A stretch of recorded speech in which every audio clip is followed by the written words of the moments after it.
අපි නෝ බලමු ප්‍රශ්නාංක 32 අපි කතා කරන්නේ පස්වෙනි පාඩමේ තවරුම ලංකාවේ මුහුදුබර ප්‍රදේශ පෘතුගීසින් යටතට පත්වීම කියන මාතෘකාව ප්‍රශ්න 32 බලමු. අපි මේ වෙනකොට 31ක් සාකච්ඡා කරලා තියෙනවා 32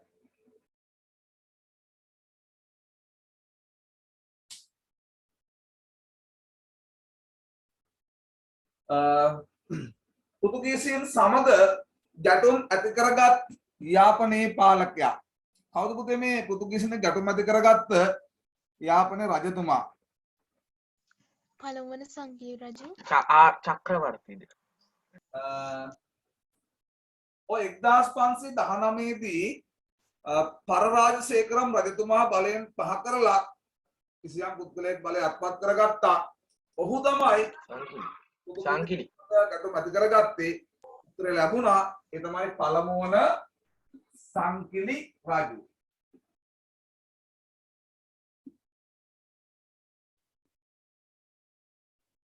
සර් ටියුට් එකේද? ඔව් දෙව්.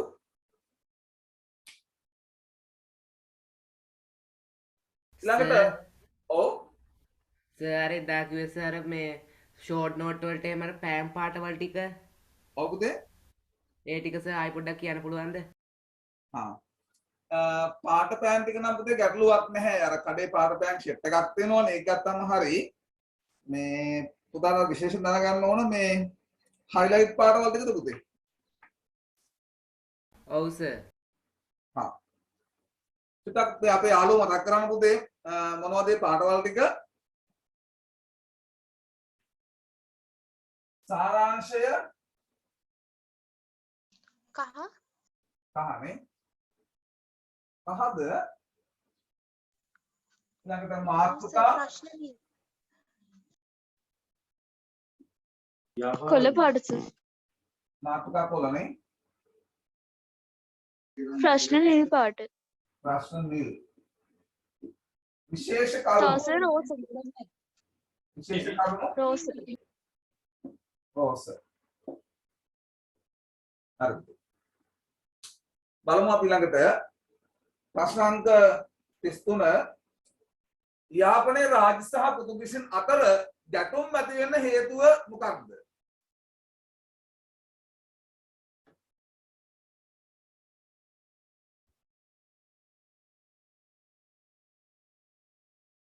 අපි උත්සාහයක් දරමු උත්තරයක් දෙන්න.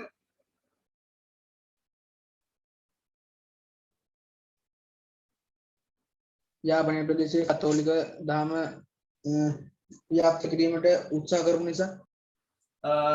ඔව් මලේසියා නිවැරදි. යාපනයේ ප්‍රදේශයේ කතෝලික ධර්මය ව්‍යාප්ත කරන්න කතෝලික පූජකයන් කටයුතු කරනවා. එතකොට සංකලි රජතුමා ඊට එරෙහිව කටයුතු කරනවා. ඒකට විරුද්ධ වෙනවා. ඒ නිසා තමයි මේ ගැටුම ඇති වෙන්නේ. අපි ලියාගමු. පළමුවන සංකලි රජු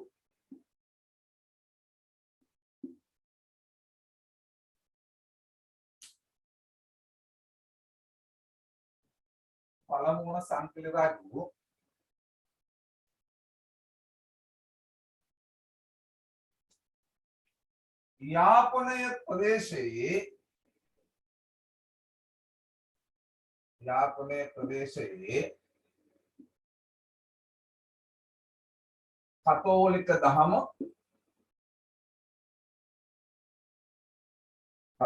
දහම සර් ඔක 33 නේද? ඔව් පුතේ 33 sorry මම 33 කතෝලික දහම පැතිරවීමට විරුද්ධ වීම. අපි මේ කෙටියෙන් ලියන්නේ විරුද්ධ වීම.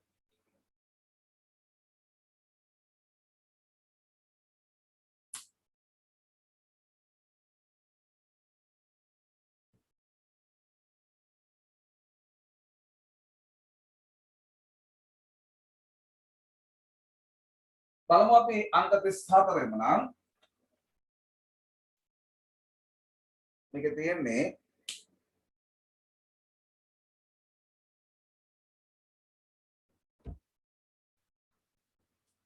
පෘතුගීසීන්ගෙන් යාපනයට එල්ල වුණු ආක්‍රමණ දෙකක් ගැන අහන්න පුතේ. මොනවද පෘතුගීසීන්ගෙන් එල්ල වුණු ආක්‍රමණ යාපනයේ?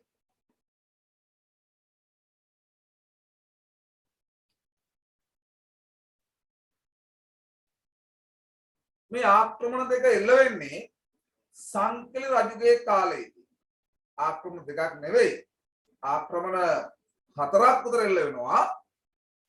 අපිට පෙළ පොතේ දීලා නැහැ හතරක් පිළිබඳව. මේ පළමුවන සංකලි රජුට විරුද්ධව පෘතුගීසි ආක්‍රමණ දෙකක් සිද්ධ වෙනවා. අපි මේ දෙක මෙතනට ලියාගමු.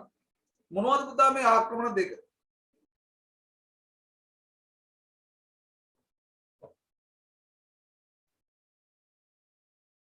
එකක් තමයි 1543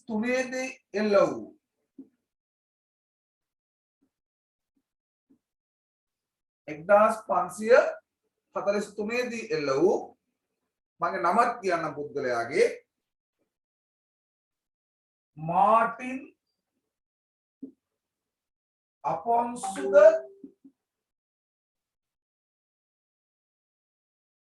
සූසාගේ ආක්‍රමණය.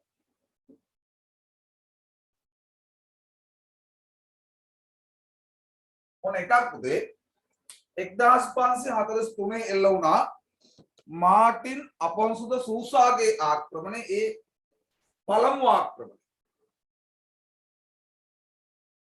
ඊළඟට දෙවන ආක්‍රමණය 1560 සර්.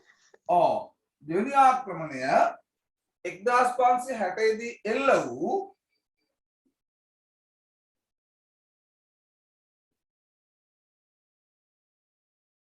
බ්‍රගන්සාගේ ආක්‍රමණය.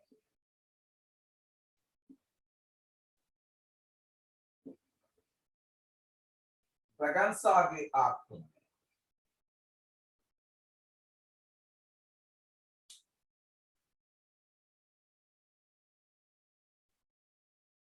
තවත් පුතේ ආක්‍රමණ තියෙනවා. හොඳ අපිට සම්පූර්ණ යාපන විස්තරයක් දීලා නැහැ නේ ඔයගොල්ලන්ට.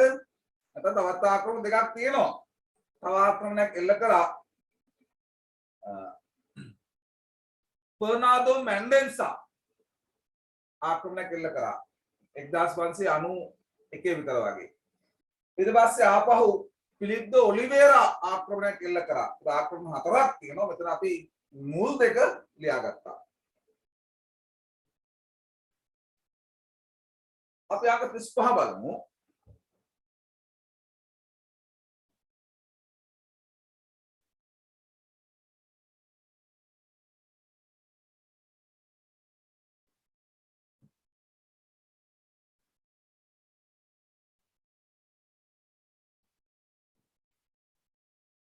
අංක 35 එම ආක්‍රමණ වලදී සංකලි රජු කටයුතු කළ ආකාරය විස්තර කරන්න. මේ ආක්‍රමණ වලට කොහොමද මේ යාපනයේ පළමුවන සංකලි රජතුමා ප්‍රතිචාර දක්වුවේ? උදලා දන්නවා මේක. මේ පළමු ආක්‍රමණය එල්ල වෙනකොට සංකලි රජතුමා පෘතුගීසින් සමග සාම සාකච්ඡාවලට ගියා. සාම සාකච්ඡා කරලා එයා කිව්වා එයා පෘතුගීසින් සමග ගිවිසුමක් ඇති කරගත්තා. ඒ ගිවිසුමේ කරුණු කීපයක් තියෙනවා. එකක් තමයි එයා කිව්වා යාපනයේ ප්‍රදේශයේ කතෝලික ධර්මය ව්‍යාප්ත කරන්න ඉඩ දෙනවා, උදව් කරනවා. තව පෘතුගීසින්ද වාර්ෂිකව කප්පන් ගෙවන්නත් සංකලි එකඟ වෙනවා. දැන් මේක ක්‍රියාත්මක කරගෙන යනකොට සංකලයට ප්‍රශ්නයක් මතුවෙනවා. ඒ තමයි කතෝලික ධර්මය ව්‍යාප්ත කරන්න කටයුතු කරනකොට රජතුමා ඉඩ දෙනකොට යාපනයේ පාරම්පරිකව හිටපු හින්දු පූජකයන් එතුමාට විරුද්ධ වෙනවා. ඒ නිසා මෙතුමා ආපහු සරයක් නීතියක් පනවනවා. කතෝලික ධර්මය අතාරින්න නැවත ඔයගොල්ලෝ හින්දු ආගම වළඳ ගන්න යාපනයේ වැසියන්ට අණ කරනවා. ඒ කියන්නේ ගිවිසුම උල්ලංඝනය කරනවා සංකලි රජතුමා. ඊට පස්සේ තමයි නැවත වතාවක් මේ ආක්‍රමණය එල්ල වෙන්නේ 1560 බ්‍රගන්සාගේ ආක්‍රමණය. එතනදී සංකලී ආපෝසරයක් කියනවා සාම සාකච්ඡා කරනවා. එයා පොරොන්දුවක් වෙනවා පැරණි ගිවිසුම ක්‍රියාත්මක කරන්නම් ඒ නිසා මේ ආක්‍රමණය නවත්තන්න.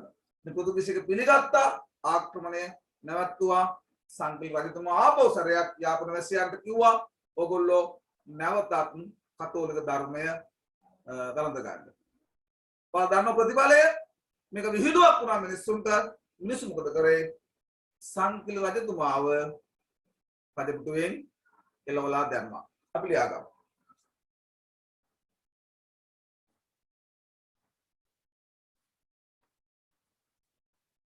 ලියාගමු. 1543 දී එල්ල වූ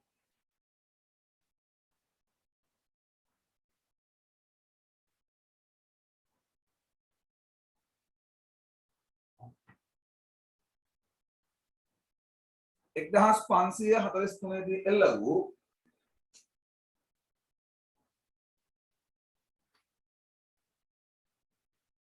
පෘතුගීසීන්ගේ පළමු ආක්‍රමණයේදී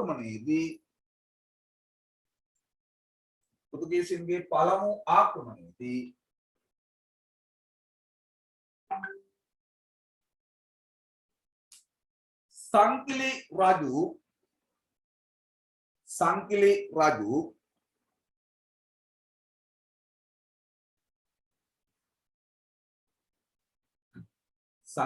රජු පෘතුගීසීන් සමග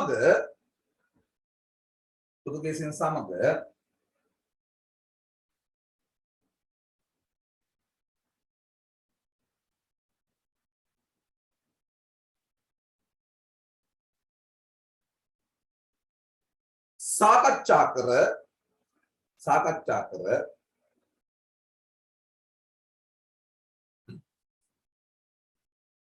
ගිවිසුමක් ඇති කරගත්තේ. ගිවිසුමක් ඇති කරගත්තේය.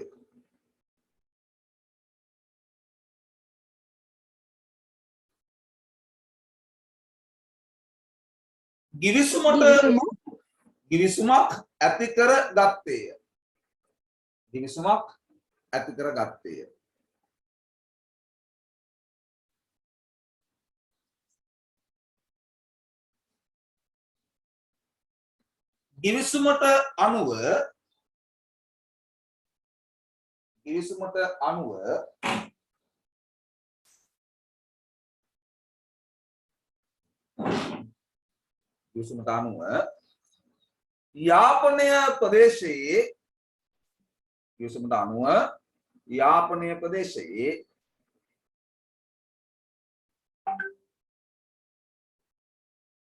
යාපනය ප්‍රදේශයේ කතෝලික ධර්මය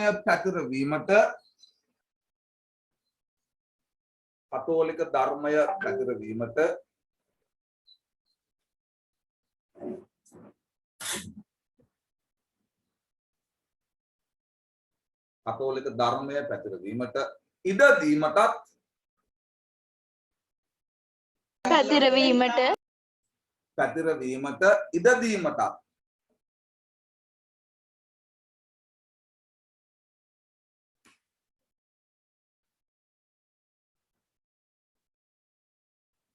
ඉඩ දීමටත්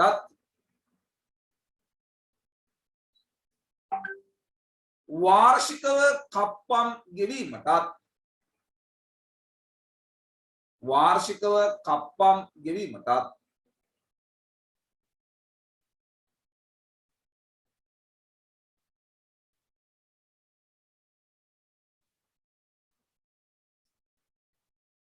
රජු එකඟ විය.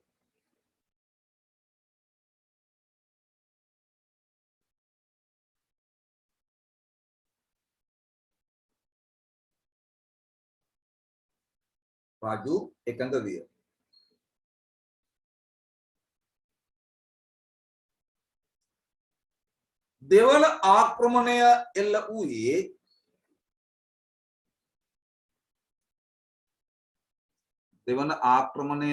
වූයේ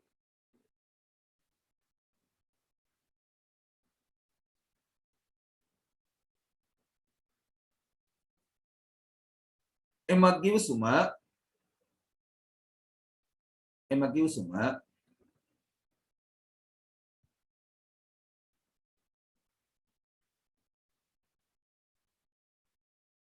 උල්ලංඝනය කිරීම නිසාය.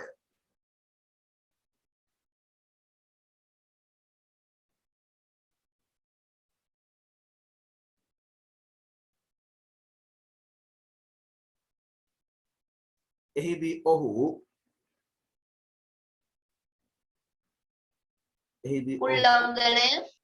උල්ලංඝනය කිරීම නිසාය. එහිදී ඔහු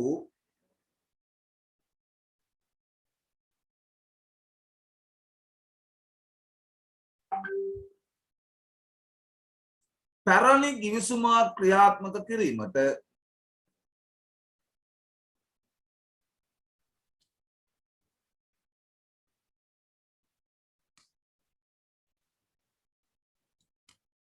පැරණි ගිවිසුමක් ක්‍රියාත්මක කිරීමට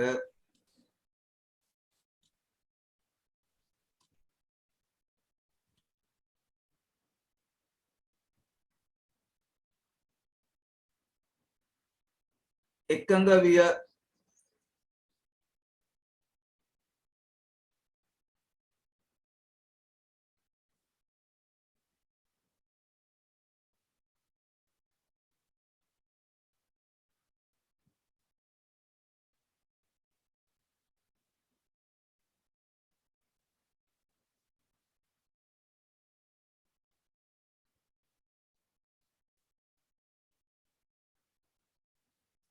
පුතේ ඔයගලන්ට බෝඩ් එකට ටිකක් බොඳ වෙලා වගේද පේන්නේ? නෑ නෑ සර් සර්. හොඳට පේන්නේ හරි හරි. දැන් පහුගිය දවස්වල මේ කැමරා එකේ මේ අර තියෙන ක්වොලිටි එක ඒක අඩුම එකේ තමයි දාලා තිබිලා තියෙන්නේ. 300 ගණන් වල. 1081 කරලා දෙන්නේ 300 ගණන් වලට. ඒ නිසා සමහර වීඩියෝ පොඩ්ඩක් පැහැදිලි මදි. හොඳයි. අපි බලමු පුතේ ඊළඟ ප්‍රශ්නෙම නම්.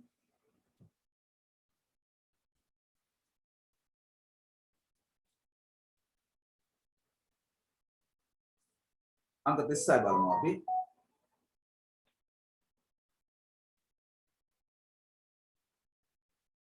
අංක 30න් කියන්නේ පෘතුගීසීන්ට පක්ෂපාතී පාලකයෝ යාපනයේ ප්‍රදේශයේ යාපන රාජ්‍යයේ බලයට පත් කරන්න පුළුවන් වුණා පෘතුගීසීන්ට. ඇයි එහෙම වුනේ? ඒකයි ප්‍රශ්නේ.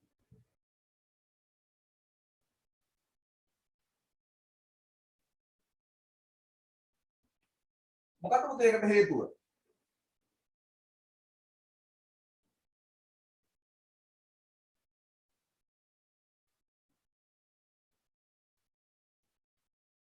ඔව්. ඔය යාපනයේ රාජධානියේ අභ්‍යන්තර ගැටුම් ඇති වුණා. සිංහාසනය සඳහා අරගල ඇති වුණා. ඒ අරගලවලදී සමහර පුද්ගලයෝ පෘතුගීසීන්ගේ සහාය ලබා ගන්න කටයුතු කරා. ඒ නිසා පුළුවන් වුණා පෘතුගීසීන්ට තමන්ට පක්ෂපාතී පුද්ගලයන් යාපනයේ රාජ්‍යයේ බලයට පත් කරන්න. අපි ඒක ලියාගමු.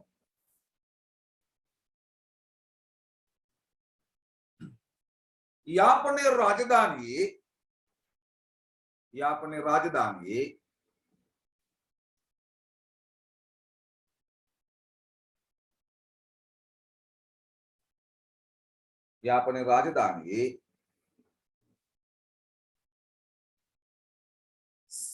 සිහාසුන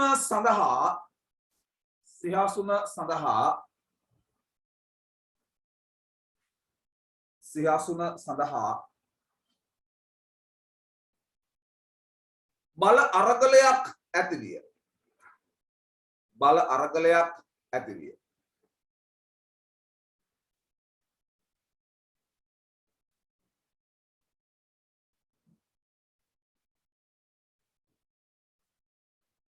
අරගලයක් ඇතිවිය.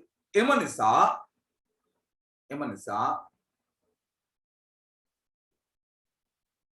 නිසා ඇතැම් පුද්ගලයන් ඇතැම් පුද්ගලයන්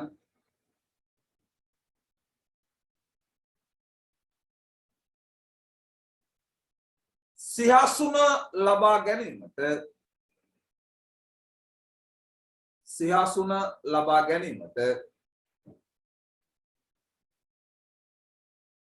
බල ආගලයක් ඇති විය.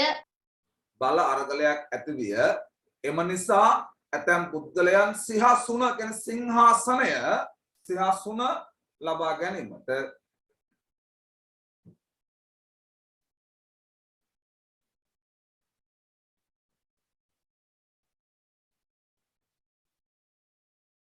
පෘතුගීසීන්ගේ සහාය ලබා ගත්තේය.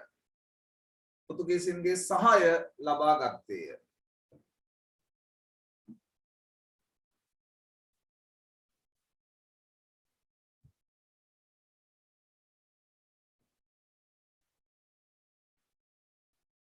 පෘතුගීසීන්ගේ සහාය ලබා ගත්තේය.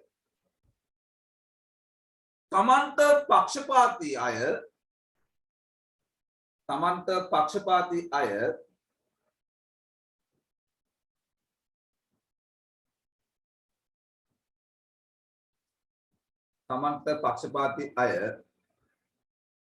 බලයට පත් කිරීමට මොකක්ද සර්? තමන්ට පක්ෂපාතී අය බලයට පත් කිරීමට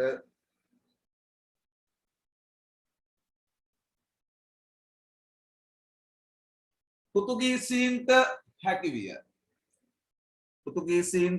හැකි විය.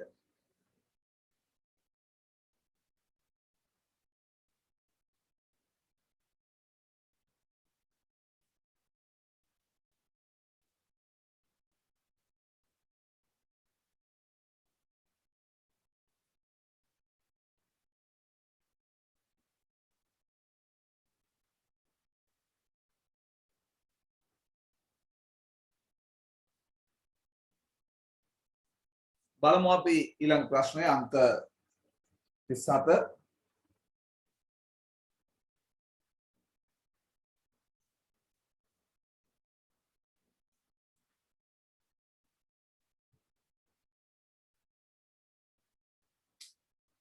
අංක 37 තියෙන්නේ පෘතුගීසීන් යාපනය යටත් කරගන්න බලපාපු හේතු දෙකක්.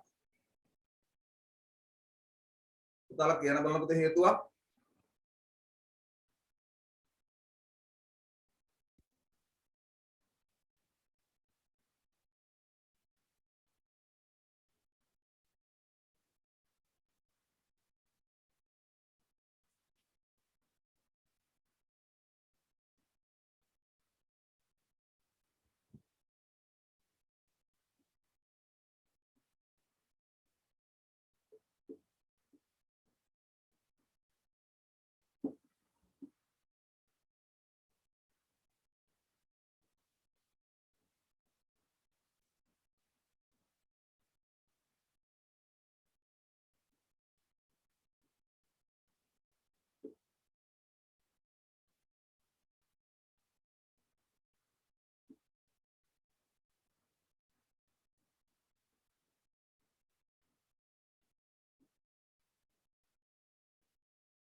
මේමයි.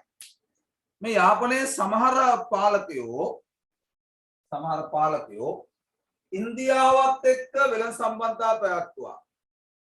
ඒ නිසා පෘතුගීසීන්ට ලබා ගන්න තියෙන වෙළඳ වාසිය ලබා ගන්න බැරි වුණා. ඒක තමයි ඇතැම් පාලකයෝ උඩරට රජතුමත් එක්ක සම්බන්ධතා පැවැත්තුවා. පෘතුගීසි මිලට කැමති වුණේ නැහැ නිසා තමයි පෘතුගීසීන් යාපනය ආක්‍රමණය කළේ. ලියා ගමු අපි.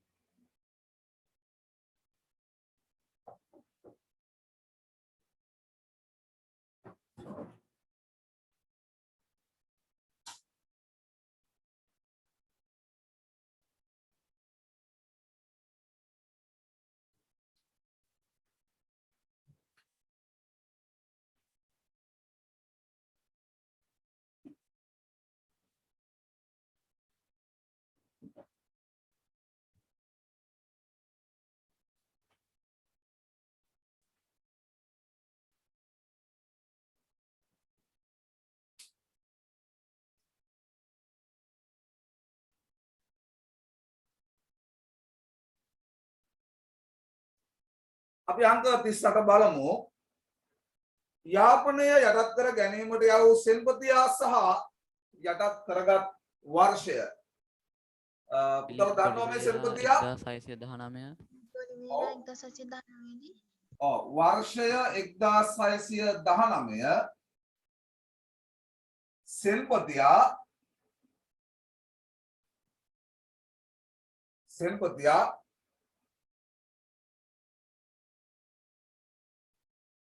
Philip de Oliveira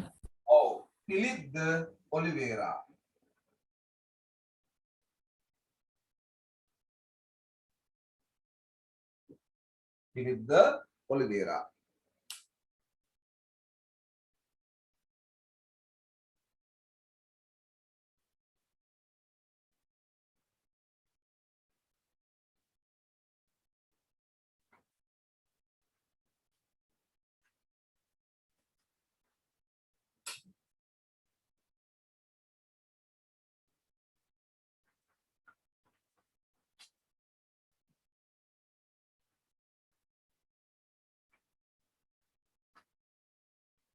this name බලමු අපි.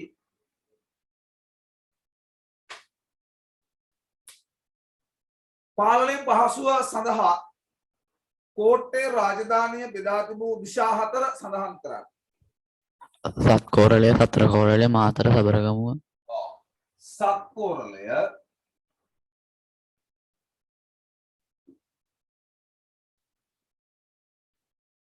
සතරකෝරළය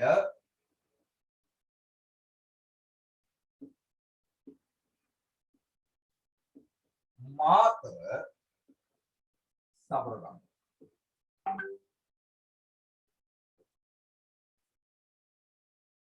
අපි මේක තව ටිකක් කෙටි කරගමු. මේ විදිහට පාඩම් කරනකොට සතර කෝරළ මාතර සබරගම. සතර කෝරළ මාතර සබරගම.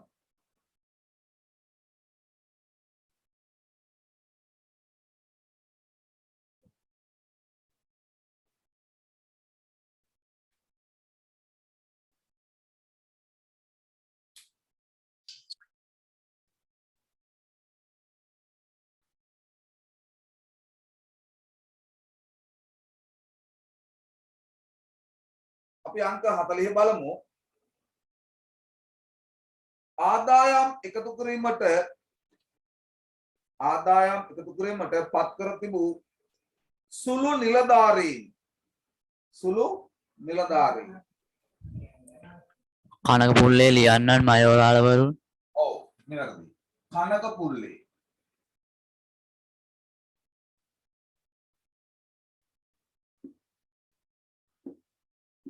ලියන්නන්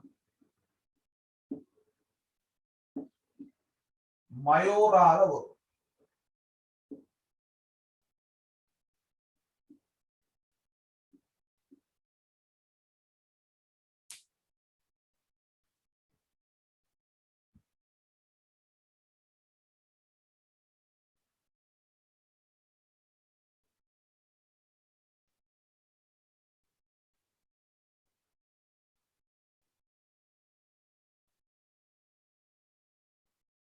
ඊළඟට අංක 41 පෘතුගීසීන්ගේ ඒකාධිකාරිය යටතේ පැවති භාණ්ඩ 4ක් සඳහන් කරන්න.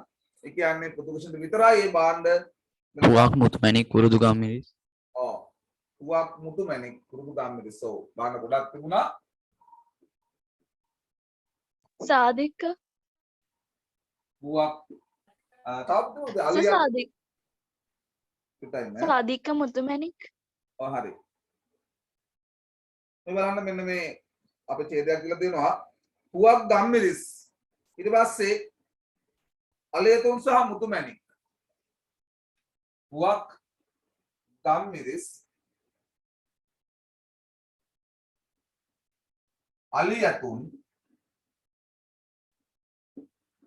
මුතුමැණික්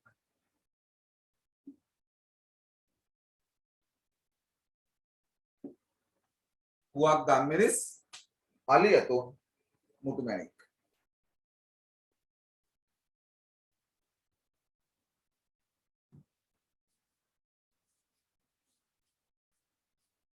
ප්‍රධානමික කුරුඳු නේද? ඔව් පුතේ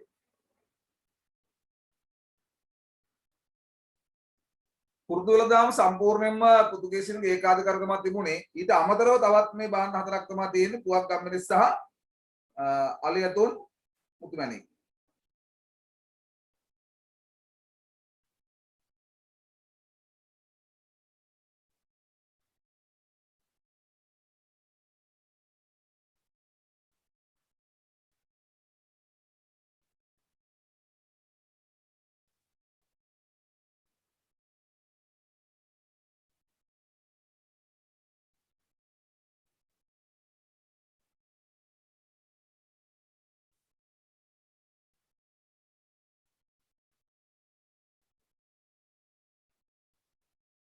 බලමු අපි ප්‍රශ්නාංක 42